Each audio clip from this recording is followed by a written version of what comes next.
toutes et à tous. Nous sommes ravis avec Alexia de vous partager avec vous ce retour d'expérience autour de l'agile au sein d'un grand groupe bancaire, BNP Paribas, mythe ou réalité. On verra au fil des questions que vous aurez sans doute. On vous laissera bien sûr seul juge de cette transformation. Alors tout d'abord, qui sommes-nous avec Alexia? Donc, je suis Yacine Adjerim, directeur du programme de transformation agile de la Banque commerciale en France de BNP Paribas. Et Alexia Véron, je suis la directrice du centre d'expertise agile, donc de la Banque commerciale en France. Voilà. Et avec Alexia, nous sommes absolument ravis, je le répète, de partager avec vous cette expérience. Et on tenait tout particulièrement à remercier les organisateurs d'Agile en scène, parce que pour nous, c'est absolument fondamental, c'est même consubstantiel à l'agile, de partager, de prendre les retours d'expérience et d'échanger. Voilà, donc c'est une belle occasion qui nous est donnée de partager avec vous cette transformation agile, cette expérience au sein de la Banque commerciale en France de BNP Paribas. Alors, tout d'abord, qu'est-ce que la Banque commerciale en France de BNP Paribas? Donc BNP Paribas, grand groupe mondial, vous le connaissez, 200 000 collaborateurs, collaboratrices dans le monde.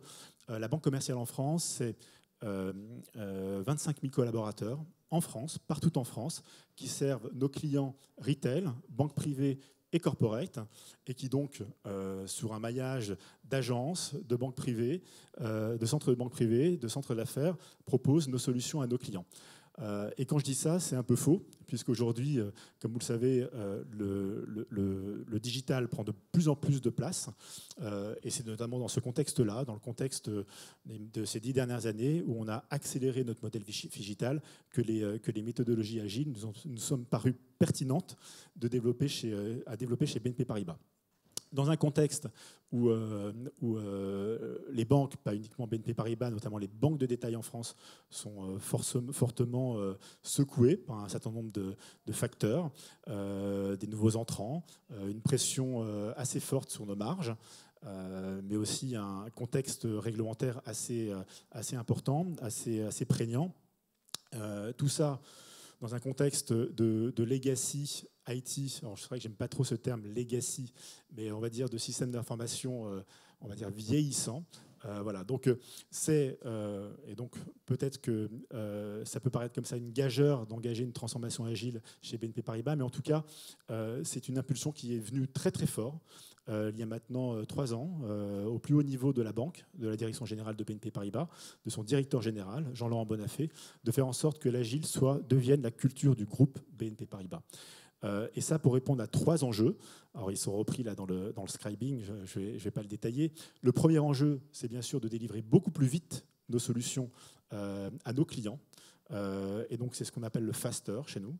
Le better, c'est bien sûr d'être au plus près des attentes de nos clients.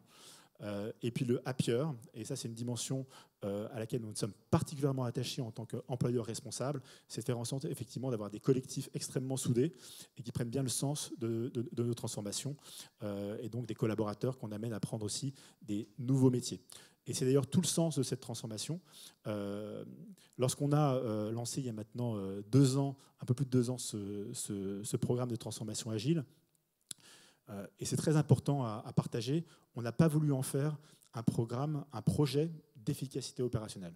C'est-à-dire qu'on n'y a pas associé un business plan avec des gains à réaliser.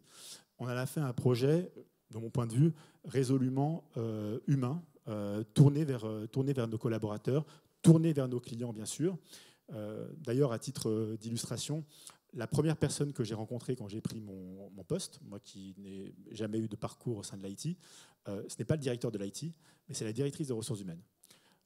Parce que je considère que c'est un projet fondamentalement humain qui embarque une transformation culturelle absolument sans pareil, d'autant que ce projet Agile at Scale chez BNP Paribas, au sein de la Banque commerciale en France, en tout cas de BNP Paribas, nous n'avons pas souhaité qu'il soit mené au sein de notre direction informatique. On l'a positionné d'emblée auprès du business, avec un enjeu fort, un sponsoring aussi très très fort de notre direction générale, de donner aux lignes de métier la responsabilité de bout en bout sur leur gamme de produits et services. Et une fois qu'on a dit ça, ben, le challenge est devant nous et c'est ce qu'on instruit depuis maintenant 2 ans. Vous êtes comme moi, vous avez tous été dans des dialogues, dans des débats, dans des dialectiques entre business et IT. Et c'est tellement plus simple quand on est le business, quand ça ne se délivre pas, de dire que c'est la faute de l'IT. Voilà, donc tout l'enjeu est clairement, hein, d'un point de vue culturel, parfois nos collègues des business peuvent avoir des mouvements de recul hein, quand on leur dit qu'ils ont la responsabilité de bout en bout. Mais pour nous, ça donne vraiment du sens. Ça donne vraiment du sens, et notamment dans la façon dont on a construit nos différentes tribes. On a souhaité qu'elles soient totalement calquées sur nos parcours clients. Donc on a cartographié 150 parcours clients. Et autour de ces 150 parcours clients, nous avons identifié un certain nombre de grandes tribes, de ce qu'on appelle chez nous des domaines qui regroupent donc nos squads sur un certain nombre d'univers de la banque. Donc nous avons des tribes sur le daily banking, donc la banque au quotidien, sur le financement, sur l'épargne, sur le paiement, sur la protection également. C'est ce qu'on envisage de faire à moyen long terme.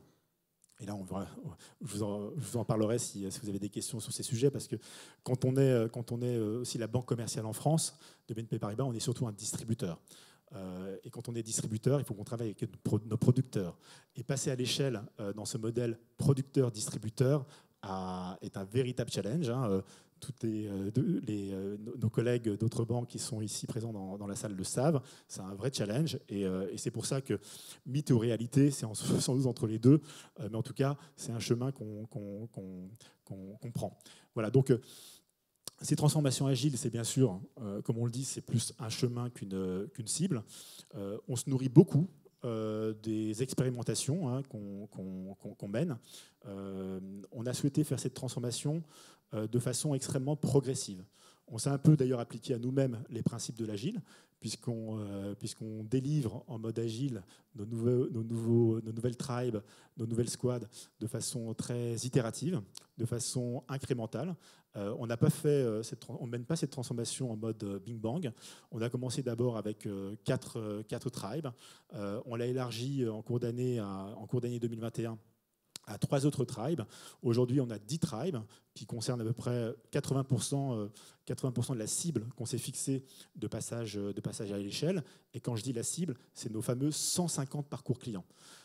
Ces tribes, elles regroupent aujourd'hui un collectif business, IT et opération. Alors, ce qu'on appelle opération au sein de la banque commerciale en France, c'est nos activités de back-office. Ce n'est pas les opérations de l'IT. Donc voilà, donc on a défini un certain nombre de rôles. Bien sûr, le directeur de la tribe, le tribe leader, qui est associé à qui on a associé un IT leader et un end-to-end process leader, puisqu'on a un vrai enjeu aussi d'efficacité de bout en bout de nos parcours clients. Et ça nous semblait absolument essentiel. Donc, on a aujourd'hui une dizaine de tribes. Aux côtés de ces tribes, nous avons des centres d'expertise. On a identifié une douzaine de centres d'expertise qui aujourd'hui sont tous montés à l'échelle et installés dans ce qu'on appelle notre panorama agile. Ces centres d'expertise qui regroupent des expertises assez rares, qu'on souhaite le plus possible transversaliser dans toute l'organisation, sont absolument clés parce qu'ils doivent nous amener justement à progresser sur un certain nombre de sujets, sur l'intelligence artificielle. Alors j'ai vu, je crois qu'il y a eu une conférence hier sur la RSE et l'agile. On a créé justement un centre d'expertise Sustainability pour faire en sorte justement que dans la façon dont on construit nos solutions, elles soient ESG by design et de façon extrêmement native. Et ça, c'est un vrai enjeu pour nous. Et donc, tout le dialogue que nous menons aujourd'hui, c'est justement de faire parler très correctement ces domaines, ces centres d'expertise, très en lien avec les équipes stratégie, qui, elles, sont au sein des business. Donc, les équipes stratégie, dans ce modèle agile, définissent le quoi. Les tribes, les centres d'expertise adressent le comment. Et dont on a expérimenté depuis maintenant 2 ans des cycles de cérémonies d'alignement à l'échelle, qu'on appelle Strategic Annual Planning, qu'on appelle Quarterly Business Review ou Quarterly Agile Planning. Donc, c'est le fameux PI Planning que vous connaissez sans doute. Ça rythme notre transformation. Comme je vous le disais, le chemin est encore long. On a encore à progresser sur un certain nombre de sujets. On a eu une transformation depuis 2 ans qui était très centrée sur les contenants. Je vous ai parlé de nos parcours clients, je vous ai parlé des squads, du design organisationnel. Le vrai enjeu qu'on a, et on a, comme je vous le disais, terminé à 80% cette transformation, on aura en bonne logique fini au premier trimestre 2023. Notre enjeu maintenant, et c'est là, j'ai envie de dire, c'est presque le plus dur, c'est presque même dur et difficile de le dire, c'est d'adresser le contenu et vraiment de fonctionner en agile au sein de ces tribes, au sein de ces centres d'expertise, en lien avec tout un écosystème. Je parlais des producteurs, je parlais également des fonctions. C'est très important chez nous parce qu'une banque, c'est une entreprise régulée. Et donc, on doit travailler avec la compliance, avec les risques, avec le legal. Et donc, eux aussi, dans leur interaction avec les équipes agiles, ils doivent aussi apprendre l'agile. Et ça aussi, donc, c'est un enjeu extrêmement fort qu'on adresse dans le cadre de notre transformation agile. Cette transformation agile, elle embarque un énorme chantier RH et change, j'en ai parlé. Donc, on investit assez fortement en termes de formation, un investissement tout à fait significatif.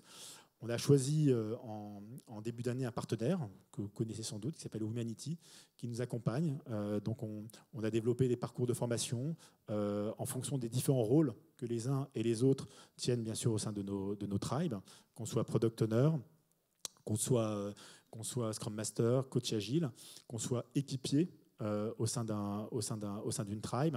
On a des parcours de formation dédiés, ça peut varier entre 4 et 12 jours de formation, ce qui est assez conséquent en termes de formation, on va dire, qu'on veut tout d'ailleurs en présentiel, mais des formations classiques. Après, il y a toute la formation et l'accompagnement, mais Alexia en parlera, de nos coachs agiles au quotidien auprès de nos tribes et de nos centres d'expertise. L'enjeu qu'on a aussi, c'est de former, je vous en parlais à propos des fonctions, mais aussi les personnes dans notre organisation qui interagissent avec les tribes et les centres d'expertise. Ils doivent parler le même langage, puisqu'ils jouent dans les mêmes rituels. Et ça aussi, on est embarqué dans des actions de formation assez importantes. À la fin de l'année 2022, on aura formé 75% du corps social concerné par cette transformation, les collaborateurs et les collaboratrices qui sont soit dans les domaines, soit en interaction avec eux. C'est presque 2500 collaborateurs au sein de la Banque commerciale en France de BNP Paribas, dans les activités dites de siège.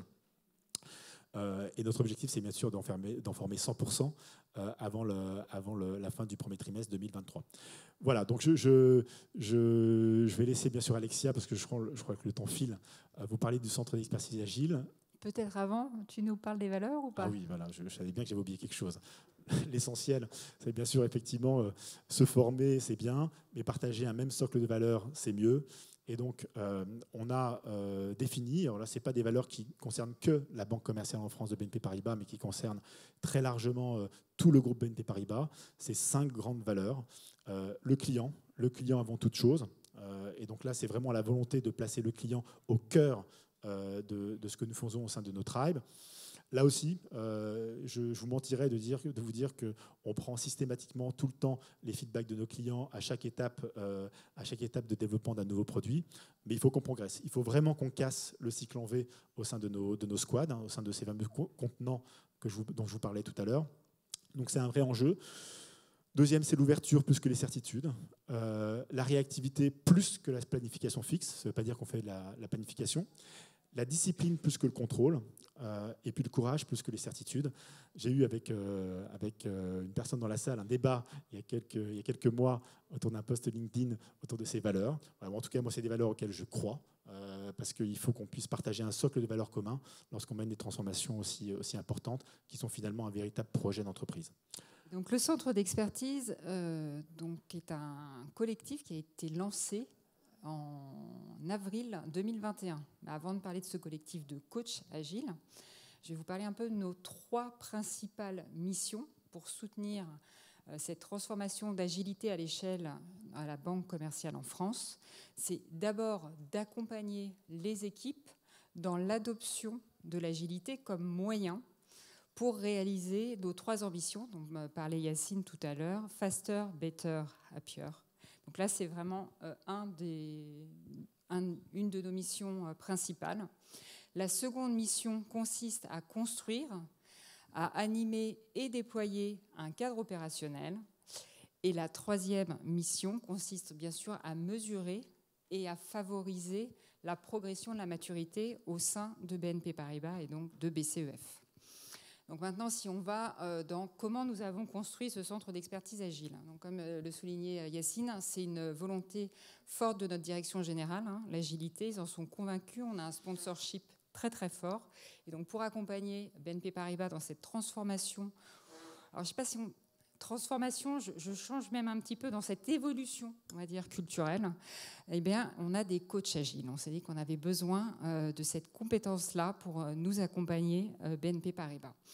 Donc, le centre d'expertise agile, on s'est dit comment on va le constituer. On va se mettre nous-mêmes en équipe agile, en équipe pluridisciplinaire. Donc, on a constitué un petit collectif avec les RH, Yacine, moi, un coach, et puis on a travaillé sur quelle est la mission d'un coach agile, les compétences qu'on recherchait.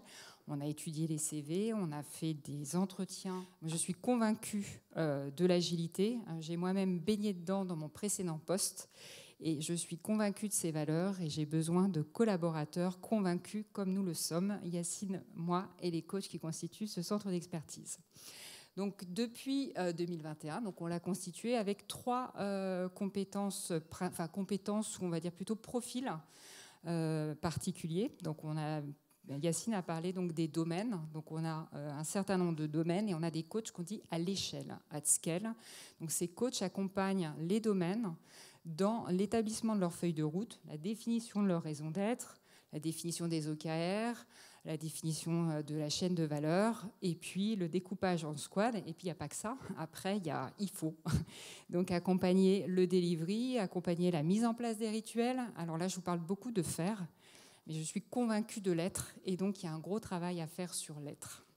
Donc, il y a un mindset à mettre en place. Et c'est vrai que le faire aide, mais si on n'est pas convaincu des valeurs et si on ne se les applique pas au quotidien, dans des petites choses du quotidien, l'être n'émerge pas. Donc on est en train de beaucoup travailler là-dessus à l'aide donc des coachs à l'échelle. Et puis après, donc at scale, nous avons les coachs at squad. Donc dans un domaine, on a des équipes d'une dizaine de collaborateurs pluridisciplinaires. Et le coach at squad va accompagner ces équipes là, dans le faire également et l'être. Mais donc le faire plus concrètement, c'est découpage d'un backlog, c'est mettre en place des outils tels que Jira, Confluence, comment on affine ces US, et puis comment on met en place les rituels du quotidien, mais aussi les rituels à l'échelle dont a parlé Yacine, donc je ne vais pas en reparler. Et donc, nous avons des coachs expérimentés. Donc, on est allé chercher en interne, en externe et auprès de prestataires extérieurs également. Et puis, on a une particularité au sein du centre d'expertise agile. Qu'elle tient beaucoup. J'en suis très fier. On a des coachs en devenir, les coachs to be. Donc, ce sont des collaborateurs internes qui ne sont pas coachs, mais qui ont une appétence à ce métier. Et donc, on les forme. Donc là, aujourd'hui, on a lancé 2 promotions donc en 2021 de coach en devenir. Et donc, on les forme, donc parcours théorique, donc à tous les, on va dire, rôles clés, donc Scrum Master, PO, qu'est-ce que j'oublie ? Enfin, équipier et coach, bien sûr.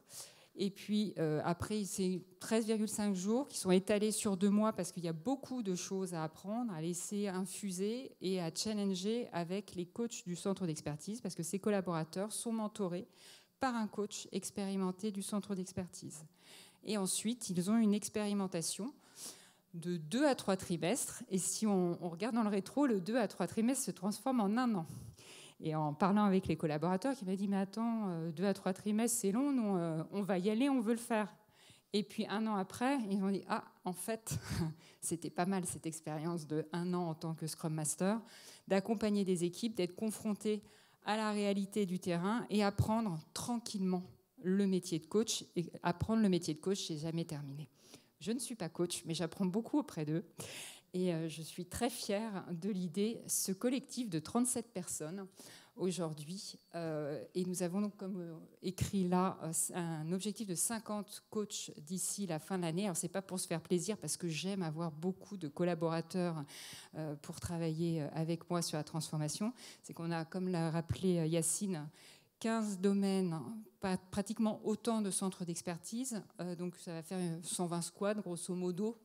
et peut-être même un peu plus à accompagner, et qu'on veut que cette transformation, elle soit aussi acceptable pour les coachs. Donc on est dans des rythmes qui sont quand même soutenus, je tiens à le dire, mais un coach à scale, il accompagne un domaine, un coach à squad, il accompagne 2 squads aujourd'hui dans cette transformation.